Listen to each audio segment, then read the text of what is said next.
Once upon a time, in the dusty streets of Enugu, there lived two girls who were as close as the threads in a finely woven cloth. Amaka and Ezine were not born from the same womb, but everyone called them twins. See how they move together, people would say. If you see one, the other is not far behind. Where Amaka was bold and cheerful, Ezine was quiet and observant, always the shadow behind her friend's light. They shared everything: clothes, food, even their deepest secrets. When Amaka dreamed of a life in the big city, Ezine dreamed along with her. When Ezine cried over her struggles, Amaka held her hand and said, "Don't worry, Ezi baby, our time will come." But as the years rolled by, the winds of life began to blow differently for the two friends. Life began to favor Amaka in ways Ezine could only dream of. Amaka secured a good job with an oil company, rented a nice apartment in Lagos, and found the kind of man every woman prayed for: a tall, dark, and responsible man named Chidi. Ezine's life, however, stayed the same. She remained in Enugu, teaching in a poorly paid private school, watching her dreams slip through her fingers. One evening, Ezine's phone rang. It was Amaka. Her voice was full of excitement. "Ezi baby, guess what?" Amaka laughed. "What is it, Amaka?" Ezine asked, already knowing it would be something good. "Chidi proposed. I'm getting married." Amaka's laughter rang through the phone like a song. "You'll be my maid of honor, right?" Ezine's heart sank. She forced a smile and laughed into the phone. "Ah, Amaka, this is good news. Of course I'll be your maid of honor." But when the call ended, Ezine sat quietly, staring at the walls of her small room. Her heart felt heavy, like a stone sinking to the bottom of a river. "Why always her?"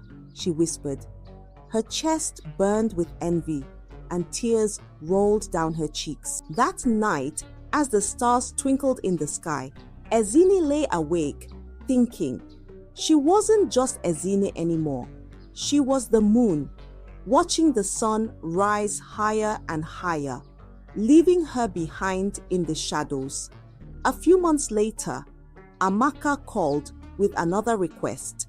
"Ezi, my landlord has increased my rent overnight," Amaka said, her tone full of frustration. "I can't afford to stay here anymore. Chidi says I should move in with him until we get married. But you know how people talk.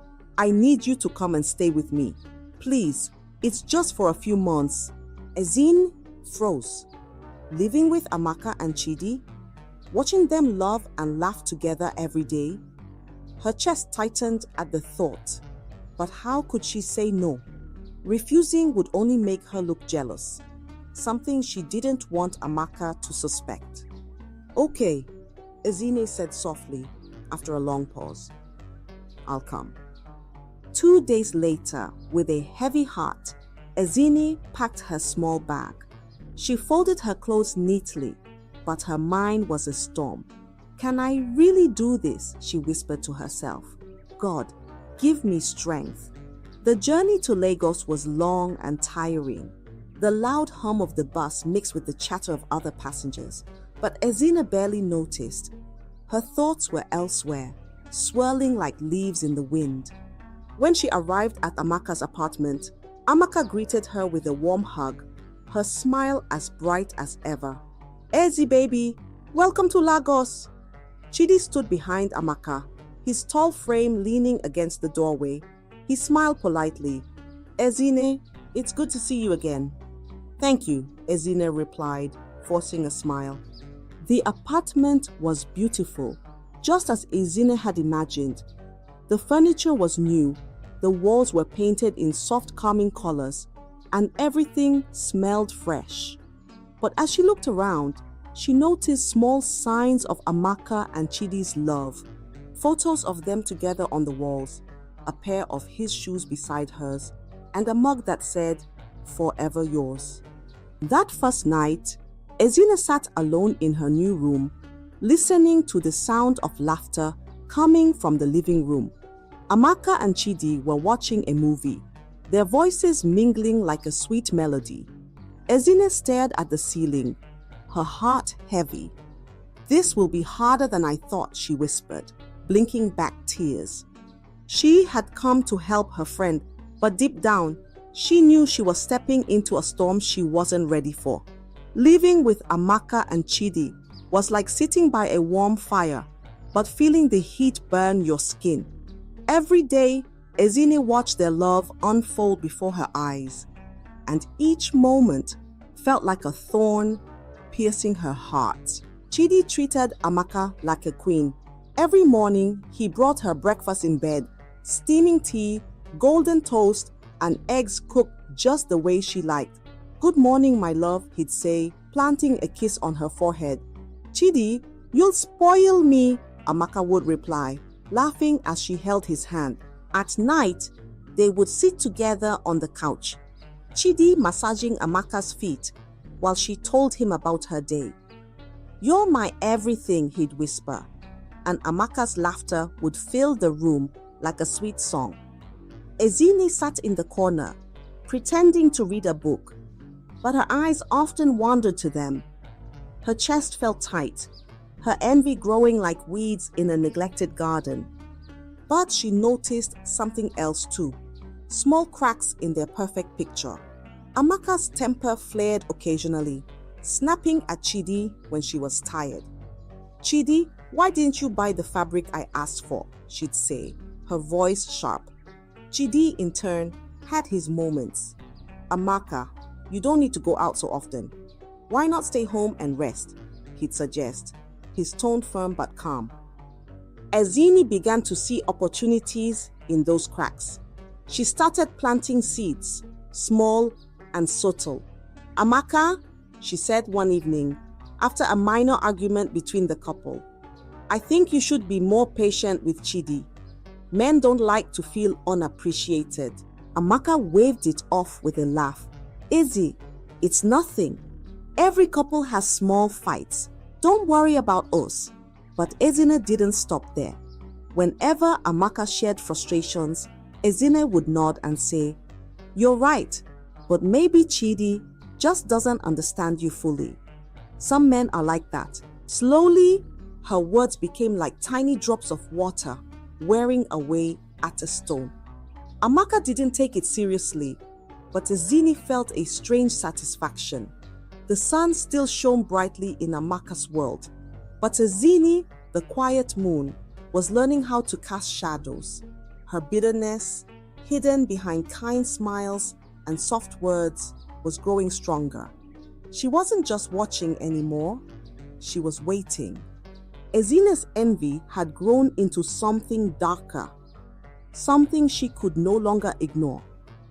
Watching Amaka and Chidi's love felt like standing outside in the rain, cold and forgotten. She decided it was time to act. One evening, Ezine stepped into the living room wearing a tight-fitting dress that hugged her figure like a second skin. The fabric shimmered under the soft light, drawing attention to her every curve. Chidi was sitting on the couch, watching football, his eyes glued to the screen. "Chidi, how was work today?" Ezine asked, her voice soft and sweet. She sat down beside him, much closer than she needed to. Chidi shifted in his seat, glancing at her briefly before looking back at the TV. "Work was fine, Ezine. Is Amaka back?" "She's still at the market," Ezine said with a smile. She leaned forward slightly, making sure her neckline dipped just enough to catch his eye. "You're such a good man, Chidi. Amaka is really lucky to have you." Chidi cleared his throat, uncomfortable. "Thank you, Ezine," he said quickly before standing up. "I'll go check on dinner." But Ezine wasn't discouraged. The next day, she found another opportunity. Chidi was in the bathroom and she accidentally opened the door. "Oh my God, I'm so sorry," she gasped, covering her eyes dramatically. But she didn't leave immediately. Chidi grabbed a towel, his face a mix of embarrassment and irritation. "Ezine, please knock next time," he said, his voice firm. "I didn't mean to," she replied, her tone apologetic but her smile lingering. "I'll be more careful." At first, Chidi tried to avoid her. He spent more time at work and less time at home, but Ezine was persistent. She brushed past him in the hallway, her hand grazing his arm. She found excuses to start conversations, her words laced with subtle compliments. "Chidi, you're so thoughtful," she said one evening when he brought Amaka her favorite snack. "Not all men are like you. Amaka is truly blessed." Her intentions were becoming clearer, and Chidi could feel the weight of her advances. He didn't know how to confront her without causing a scene, but her presence was becoming harder to ignore. Ezine's jealousy was no longer a quiet shadow. It was a storm brewing in the corners of their home, waiting for the right moment to strike. Chidi couldn't keep the weight of Ezine's behavior to himself any longer. It felt like carrying a pot of boiling water, threatening to spill over at any moment. One evening, as Amaka sat on their bed scrolling through her phone, he took a deep breath and spoke. "Amaka, there's something I need to tell you," he said, his voice heavy. Amaka looked up, her eyes curious. "What is it, Chidi?" "It's about Ezine," he began cautiously. "She's been acting differently around me. I don't know how to say this, but it makes me uncomfortable." Amaka frowned, confusion clouding her face. "What do you mean differently? She's always wearing revealing clothes, sitting too close to me, and sometimes even brushing against me unnecessarily. I think she's trying to get my attention in ways that aren't right." Amaka's expression darkened, but not in the way Chidi expected. Her frown turned to anger, and she sat up straighter. "Chidi, do you hear yourself? Ezine is my best friend, my sister. How can you accuse her of something so terrible?" "Amaka, I'm just telling you what I've noticed," Chidi said, his voice rising slightly. "I don't think she means well." But Amaka shook her head, dismissing his words. "Chidi, you're imagining things. Maybe you're the one looking at her the wrong way. I can't believe you would say this about her." Chidi's heart sank. He had hoped Amaka would understand, but instead, she had turned the blame on him. Later that night, Amaka confronted Ezine. Her voice was firm, but tinged with disbelief. "Ezi, Chidi said you've been behaving inappropriately around him. What's going on?" Ezine gasped, her eyes widening as tears welled up. "Amaka, how can Chidi say such a thing? I would never do that to you. You're my sister, my everything." Amaka softened, seeing Ezine's tears. "I thought so too. I told him he must be misunderstanding. I just needed to hear it from you." "Of course it's not true," Ezine cried, wiping her eyes. "Chidi must have misread my actions. Maybe I've been too friendly, but it's only because I care about you both. Amaka, I swear on everything, I would never hurt you like that." Amaka hugged her tightly, whispering, "I'm sorry for even asking, Ezi. I'll talk to Chidi. He needs to stop this nonsense." But while Amaka comforted her, Ezine's mind was racing. Chidi had dared to expose her. He wanted to ruin her plan. Her tears dried quickly and her heart hardened. As the house grew quiet that night, Ezine lay in bed, staring at the ceiling. Her mind was a whirlwind of anger and determination. "So, Chidi thinks he can warn Amaka about me?" she whispered to herself. "No problem. I'll make sure he never gets the chance again." The fire of jealousy that had been simmering in Ezine's heart now blazed, and she vowed to remove Amaka from the picture, no matter the cost. Ezine's thoughts were no longer clouded by doubt. Her jealousy had grown into a beast, and she was ready to do whatever it took to claim Chidi for herself. One morning, as she walked through the bustling market, her eyes fell on a woman selling herbs in a dim corner. The woman's face was sharp, her eyes dark with secrets. "Madam, do you know someone who can handle a problem for me?" Ezine asked cautiously, her voice barely above a whisper. The woman raised an eyebrow, her lips curling into a sly smile. "What kind of problem?" Ezine hesitated, her heart pounding in her chest. "Someone who can make someone disappear." The woman nodded slowly, her smile widening. "Follow me." She led Ezine through a narrow path behind the market, where a group of rough-looking men sat playing cards.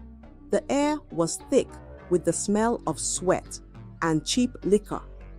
"This is Ugo," the woman said, gesturing toward the leader, a man with scars on his face and cold, calculating eyes.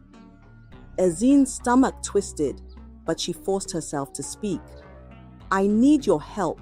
There's someone standing in the way of my happiness. I want her gone." Ugo leaned back, studying her with amusement. "Gone, you say? You mean dead?" Ezine swallowed hard, then nodded. "Yes." Ugo laughed, a deep, rough sound. "Women and their problem, always over a man. Why don't you just find another one?" Ezine's face hardened. "You don't understand. He's mine. She's the only thing in my way." Ugo's laughter faded, and he leaned forward. "Fine, but it will cost you. I'll pay whatever it takes," Ezine said quickly, pulling out a bundle of cash. It was all the money she had saved over the years, but she didn't care.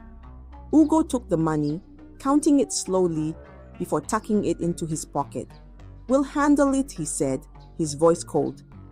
"Give us her details." Ezine described Amaka, her routine, the places she frequented, and the time she usually returned home. Every word felt like a knife twisting in her chest, but she pushed the guilt aside. As she walked back home, her mind was a whirlwind of emotions. "This is for the best," she whispered to herself, her voice trembling. "Once she's gone, everything will fall into place." But deep inside, a small voice whispered, "You're betraying her. You're destroying the only real bond you've ever had." Ezine silenced the thought, her resolve hardening like iron. She had already set the wheels in motion, and there was no turning back. The price of betrayal had been paid, and she was ready to collect. Then one evening, Amaka walked briskly, her bag slung over her shoulder. She had stayed late at work, and the road ahead seemed darker than usual. Suddenly, footsteps echoed behind her. At first, she didn't think much of it, but the steps grew louder, faster. A chill ran down her spine. "Who's there?" she called out, her voice steady but tinged with fear.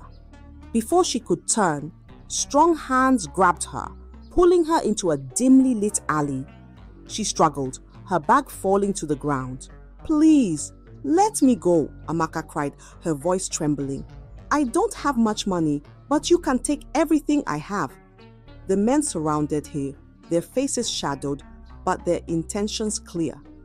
Ugo, the leader, stepped forward, his scarred face illuminated by the dim light. "It's not about money," he said coldly. "Then why? Why are you doing this to me?" Amaka asked, tears streaming down her face. Ugo's lips curled into a cruel smile. "Your best friend says hello." Amaka froze, her breath catching in her throat. "Ezine?" she whispered, disbelief washing over her. "No, you're lying. Ezine would never do this." The men chuckled, their laughter echoing in the narrow alley. "She paid us well," Ugo said. "Said you were standing in her way. Amaka's heart shattered into pieces. Her legs felt weak, her body trembling as she fell to her knees.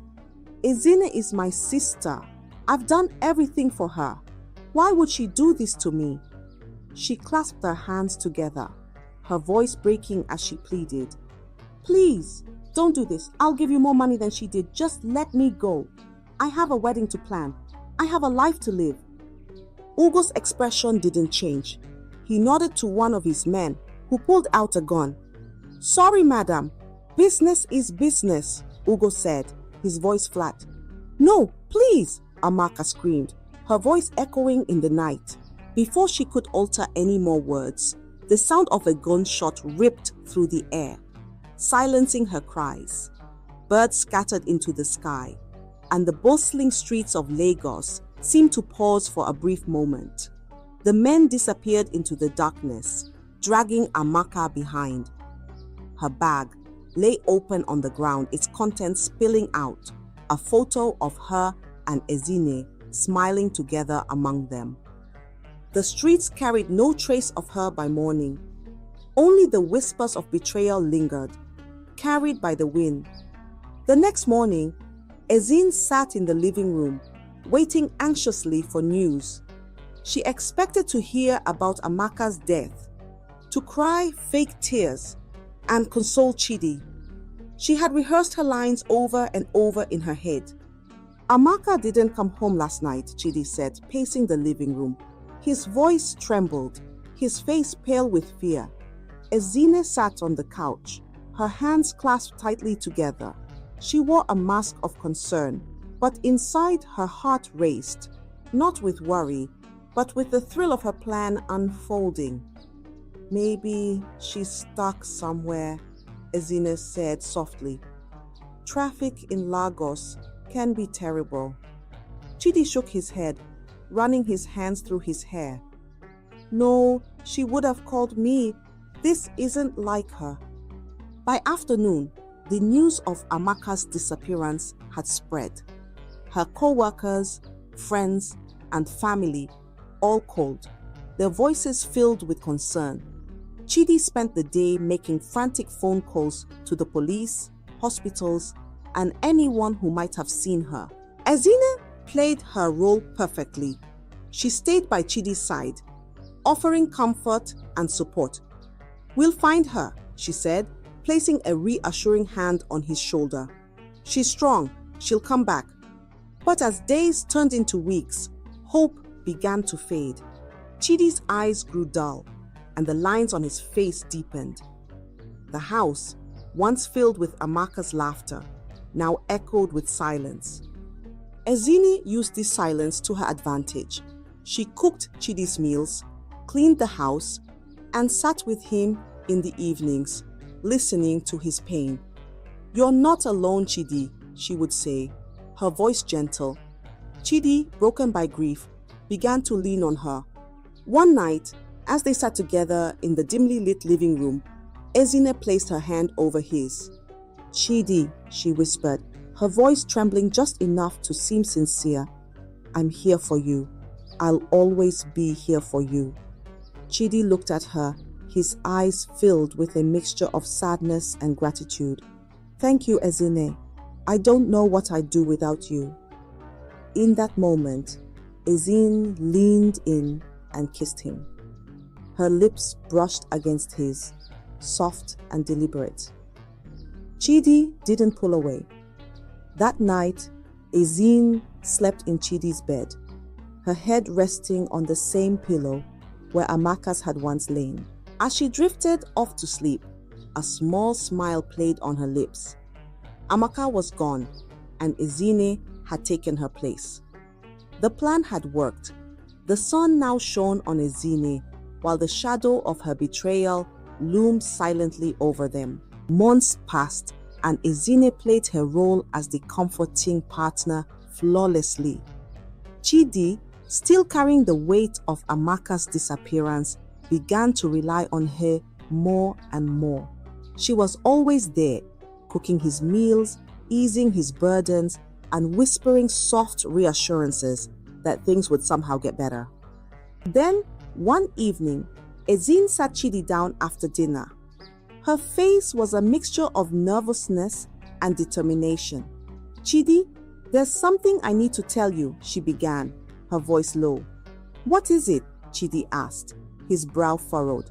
"I'm pregnant," Ezine said, her eyes fixed on him. Chidi froze, the weight of her words pressing down on him like a heavy stone. "Pregnant?" he repeated, almost as if he didn't believe it. "Yes," Ezine said, tears welling up in her eyes.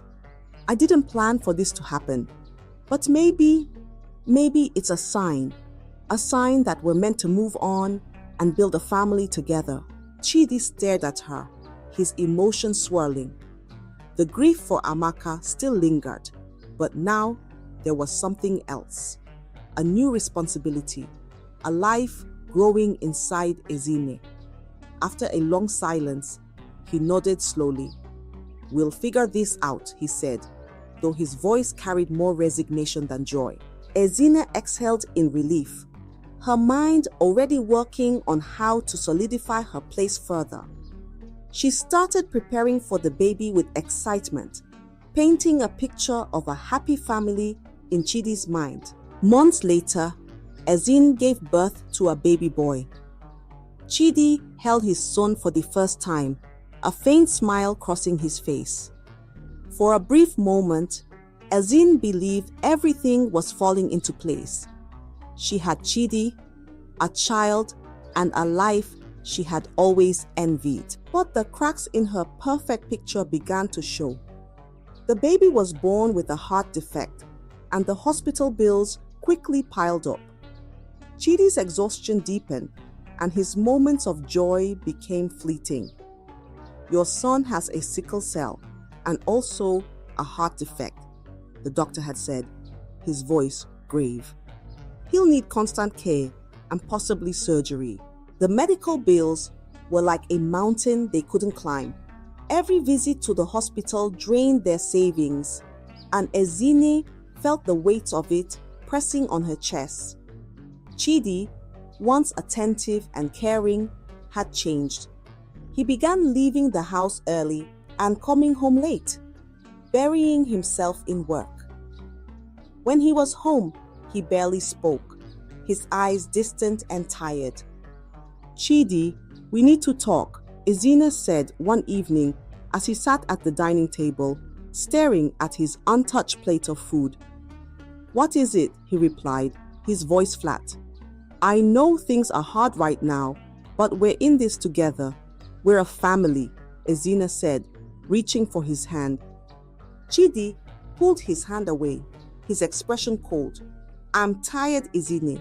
Every day is something else. Hospital bills, the baby's health, this house. This isn't the life I wanted." Ezine's heart sank. "Chidi, I'm trying. I'm doing everything I can." "Sometimes trying isn't enough," Chidi said, standing up. "I need space. Don't push me." Ezine watched him walk away, his footsteps heavy with frustration. She felt a lump in her throat, but no tears came. Instead, a deep emptiness settled in her chest. She tried everything to win him back, cooking his favorite meals, dressing in clothes she knew he liked, and reminding him of the life they could have together. But Chidi remained distant, his grief for Amaka lingering like a ghost in the corners of their home. Their once perfect image of love was crumbling, piece by piece. The cracks in their foundation had grown into deep chasms, and no matter how hard Ezine tried, she couldn't close them. As she lay awake at night, listening to her son's faint breathing, Ezine wondered if this was the life she had sacrificed everything for. The weight of her choices pressed on her like a heavy stone, and for the first time, she began to doubt if she could hold it all together. The cries of children became a constant in the house. After their first son, Ezine gave birth to more children, 4 in total. Each child came with their own struggles. Their second daughter was born an imbecile, with saliva always dripping down his mouth uncontrollably. The third son had developmental delays and paralysis, requiring expensive therapy sessions. By the time their fourth child was born, Ezine felt like she was drowning in responsibilities. Chidi had changed even more. He was no longer the attentive man who once made breakfast for Amaka or whispered sweet words of love. Instead, he was distant, spending most of his time at work or away on business trips. Chidi, the school fees are overdue, Ezine said one evening, her voice weary. She was balancing a crying baby on her hip while the older children argued in the background. Chidi didn't even look up from his phone. "I'll handle it," he said, his tone dismissive. "When? The school is already threatening to send them home," Ezine pressed. "I said I'll handle it," Chidi snapped, standing up and walking out of the room. Ezine felt a pang of frustration and sadness. She was trying to hold the family together, but it felt like Chidi didn't care anymore. Then one day, everything came crashing down. Ezine overheard a phone conversation Chidi was having in the living room. "Yes, I'll send the money tomorrow," he said. "Tell the kids I'll visit next weekend." Ezine froze, her heart pounding. "Kids? What kids?" When Chidi ended the call, Ezine confronted him. "Who were you talking to?" she demanded. Chidi sighed, rubbing his temples. "I don't have the energy for this, Ezine." "Don't lie to me, Chidi. Who are these kids you're sending money to?" Chidi stared at her, his face unreadable. "They're mine," he said flatly. Ezine's breath caught. "Yours? You mean you have other children outside this marriage?" "Yes," Chidi replied, his tone unapologetic. "I've been taking care of them, just like I take care of this family." Ezine's knees felt weak. She grabbed the edge of the table for support. "How could you do this to me, Chidi? After everything I've sacrificed for us?" Chidi laughed bitterly. "Sacrificed? You think I don't know the chaos you brought into my life? You think I don't know what happened to Amaka? Don't act like a victim, Ezine. You got what you wanted, didn't you?" Ezine's face burned with shame and anger. She opened her mouth to respond, but no words came out. Chidi walked past her, grabbing his car keys. "I'll be home late," he said, leaving without another glance. Ezine stood alone in the living room, the weight of her choices pressing down on her like a storm cloud. The life she had built was falling apart, and she couldn't stop it. More children had come, but instead of bringing joy, they had only deepened the cracks in their already broken foundation. As the years passed, another problem began. Ezine began to have nightmares about Amaka. In the dreams, Amaka would appear, standing at the foot of her bed, her face pale and sorrowful. "Why did you do it, Ezine?" Amaka would ask. Ezine would wake up sweating, her heart racing. She'd sit up, clutching her chest, trying to calm the storm inside her. But the dreams kept coming, night after night, like uninvited guests that refused to leave. One day, as Ezine walked through the crowded market, her arms full of groceries, she thought she saw a familiar figure in the distance. The woman was wearing a simple dress and had a gait that was all too familiar. Her heart stopped. "Amaka," she whispered, her voice trembling. She dropped her basket and pushed through the crowd, her eyes fixed on the figure. "Amaka," she called, louder this time.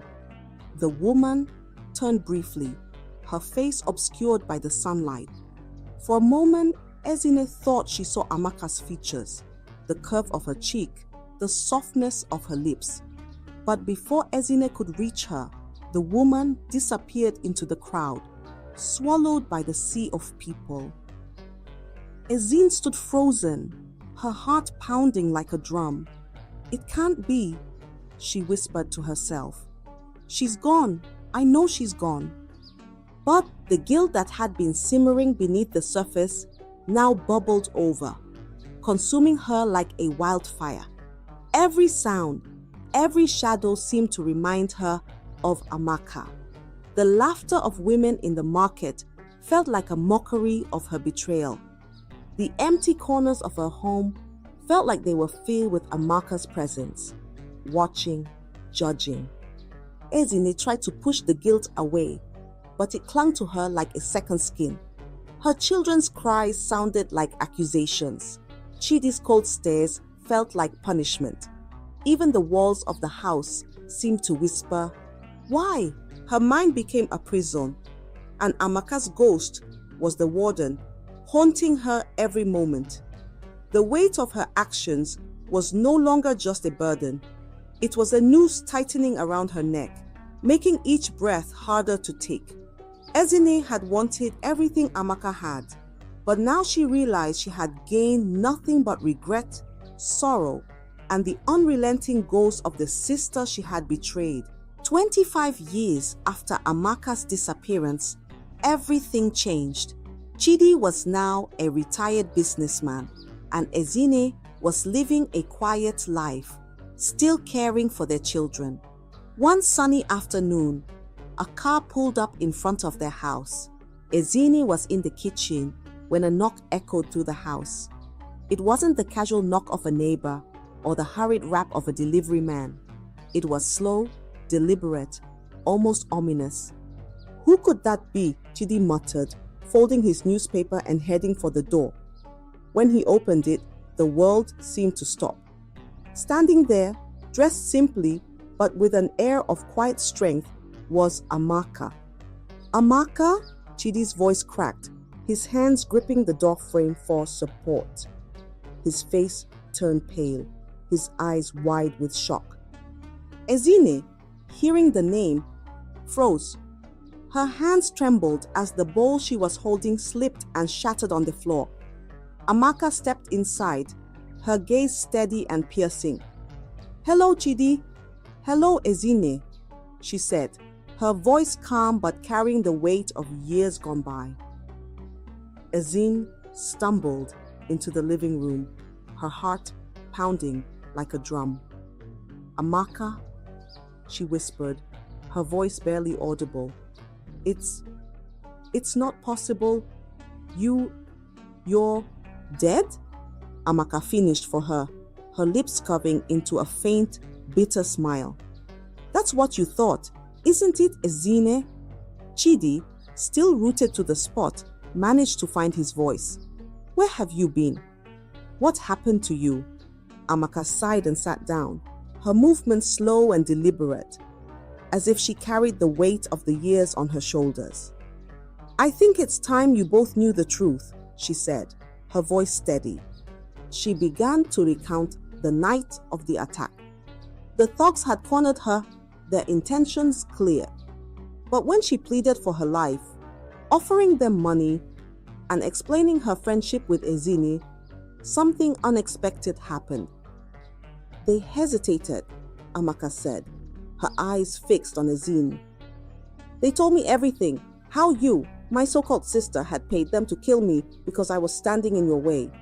Ezine's knees buckled, and she sank into a chair, her hands shaking. "Amaka, Don't interrupt me," Amaka said sharply, her voice cutting through the air like a blade. "The leader, Ugo, spared my life. He said he didn't want to kill someone who had only ever helped others. But they warned me, if I ever came back, they'd finish the job." Amaka's gaze softened for a moment, but only briefly. "So I left. I disappeared. I started over in a small town far away. But not a day passed that I didn't think about you, Ezine, about why you did it.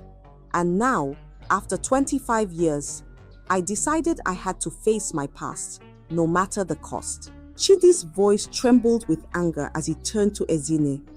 You planned to kill her. Ezine, how could you?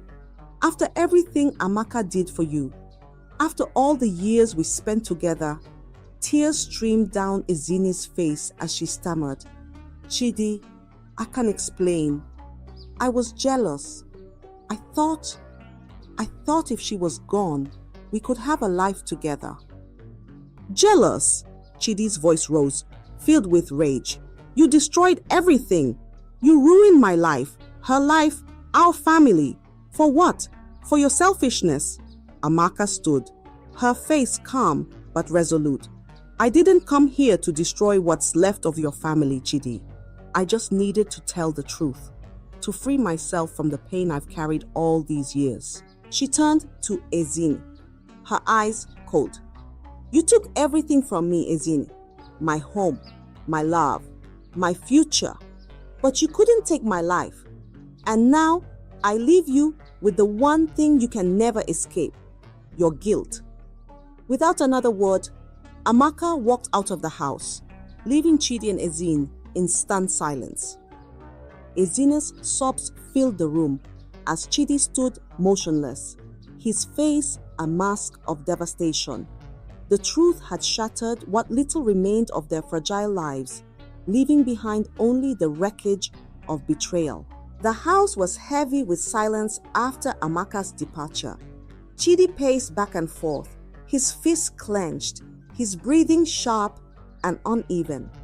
Ezine sat hunched in a corner, her face buried in her hands. The air between them crackled with tension, the weight of the truth pressing down like a storm about to break. "Tell me it isn't true," Chidi finally said, his voice low and dangerous. "Tell me Amaka was lying. Tell me you didn't pay people to kill her." Ezine raised her tear-streaked face, her lips trembling. "Chidi, I don't know what to say." "Say the truth!" Chidi shouted, his voice echoing through the house. "Did you do it, Ezine? Did you try to kill her?" The dam broke.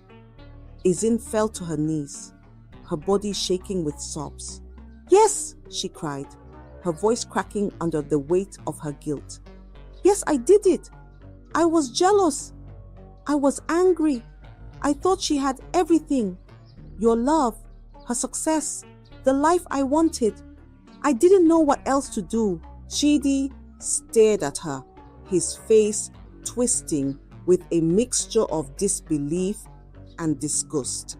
"You didn't know what else to do?" he spat. "So you decided to kill her? To kill the woman who called you her sister? The woman who trusted you with everything?" Ezine clutched at his trousers, her tears falling like rain. "Chidi, please, I didn't mean for things to go so far. I thought it would make things better. I thought we could be happy." "Happy?" Chidi's laugh was bitter, hollow. "Happy?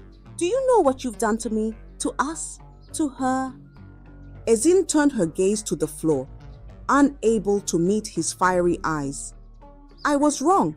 I know I was wrong. Please forgive me, Chidi. I didn't think it would end like this. I didn't think..."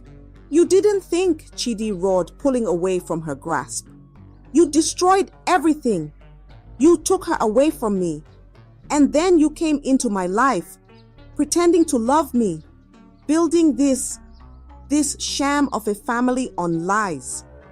His words struck Ezine like blows, but she didn't fight back. She had no defense, no excuses left.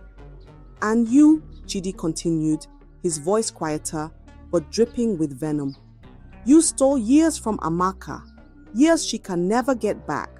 Do you even understand what you've done?" Ezine sobbed harder, but no words came. Chidi stood for a moment, his shoulders heaving as he struggled to contain his fury. Then he turned and walked toward the door. "Where are you going?" Ezine cried, reaching for him. "Anywhere but here," Chidi said, his voice flat. "I can't stay in this house. I can't look at you, Ezine. Not after everything you've done." He paused at the door, turning back to look at her one last time. "I loved Amaka with all my heart. And you destroyed that. You destroyed me." Without another word, he left, the door slamming shut behind him. Ezine sat on the cold floor, her sobs filling the empty house. The truth had finally come out, unraveling years of lies and deceit. But instead of setting her free, it had chained her to the unbearable weight of her own guilt. Chidi left with nothing but memories of Amaka, the love he had lost, the life he had dreamed of, and the betrayal that had torn it all apart. The years dragged on, each one heavier than the last. Ezine lived alone in the same house she had once shared with Chidi and their children. The walls seemed to echo with memories of the life she had destroyed. She spent her days sitting on the porch, watching people pass by. Neighbors whispered about her, calling her a murderer and a cursed woman. She became a cautionary tale, a warning to young women about the dangers of jealousy and betrayal. One day, a group of young women walked by, laughing and chatting. One of them stopped and pointed at Ezine. "That's the woman who tried to kill her best friend for a man," she said loudly. Ezine closed her eyes, the words cutting deeper than any knife. One night, Ezine had a dream. She was standing in a bright field and Amaka was there, smiling at her. "Ezine," Amaka said softly, "I have forgiven you, but you need to forgive yourself." Ezine fell to her knees. "Amaka, I don't deserve your forgiveness. I destroyed everything. I'm so sorry." Amaka placed a hand on her shoulder. "Let go of the pain, Ezine. It's the only way to find peace." When Ezine woke up, she felt a strange sense of relief. For the first time in years, she prayed, asking God for forgiveness. Though her life remained lonely and filled with regret, she found solace in helping others. She started sharing her story with young women, warning them about the dangers of jealousy and the consequences of their actions. And so, Ezine spent the rest of her days seeking redemption, knowing she could never undo the past, but hoping to prevent others from making the same mistakes. I hope you enjoyed the story. If so, please like the video, comment what you learned from the tale, and don't forget to subscribe to the channel for more enchanting tales just like this one. Thank you.